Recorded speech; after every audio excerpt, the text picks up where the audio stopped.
நீதிமொழிகள் 23:10 சொல்கிறது, பூர்வ எல்லைக்குறியை மாற்றாதே. எனவே அனாதியாக தேவன் கொடுத்த வேத சத்தியங்களின் கட்டளைகளை நாம் மாற்ற முடியாது. ஏசாயா 51:1 பின்பகுதி சொல்லுகிறது, நீங்கள் வெட்டி எடுக்கப்பட்ட கன்மலையையும் நீங்கள் தோண்டி எடுக்கப்பட்ட துறவின் குழியையும் நோக்கி பாருங்கள். எனவே அந்த ஆதி அஸ்திபாரத்தின் ஆழமாக இருக்கின்ற அந்த கன்மலை, அந்த துறவின் குழி, அந்த வேத சத்தியத்தை விட்டு நாம் விலக முடியாது. எபிரேயர் 6:18 பழைய ஏற்பாட்டையும் புதிய ஏற்பாட்டையும் 2 மாறாத விசேஷங்கள், அது மாற்றப்படவே முடியாது. இயேசு கிறிஸ்துவையும் அவர் அருளி செய்த அந்த ரட்சிப்பின் வழியையும் விட்டு வேறு ஒரு வழி நமக்கு நிச்சயமாய் கிடையாது. இந்த வேத புத்தகத்தினுடைய ஒவ்வொரு வார்த்தையிலும் மாறாத சத்தியம் அடங்கியிருக்கின்றது.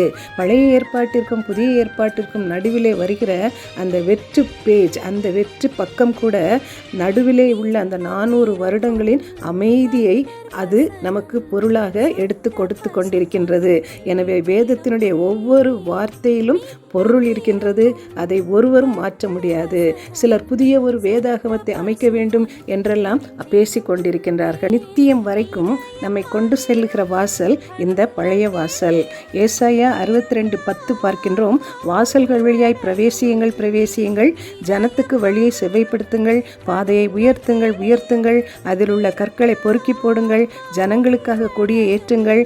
நீங்கள் சீயோன் குமாரத்தியை நோக்கி, இதோ உன் ரட்சிப்பு வருகிறது, இதோ அவர் அருளும் பலன் அவரோடும், அவர் செய்யும் பிரதிபலன் அவர் முன்பாக வருகிறது என்று சொல்லுங்கள் என்று கர்த்தர் பூமியின் கடையாந்தரம் வரைக்கும் கூறுகிறார். எனவே பூமியின் கடாந்திரம் வரைக்கும், அதாவது நியாய தீர்ப்பின் முடிவு வரைக்கும் இந்த ரட்சிப்பு என்கின்ற பழைய வாசல் நம்முடைய ஆவிக்குரிய ஜீவியத்திலே அது செயல்பட்டு கொண்டே இருக்க வேண்டும்.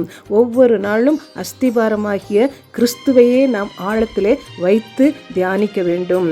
அதை விட்டு வேறு வழி இல்லை. எனவேதான் நெகேமியா கட்டி எழுப்பின இந்த பழைய வாசல் நம்முடைய ஆவிக்குரிய ஜீவியத்தின் அஸ்திபாரத்தை காட்டும் அடையாளமாக இருக்கின்றது.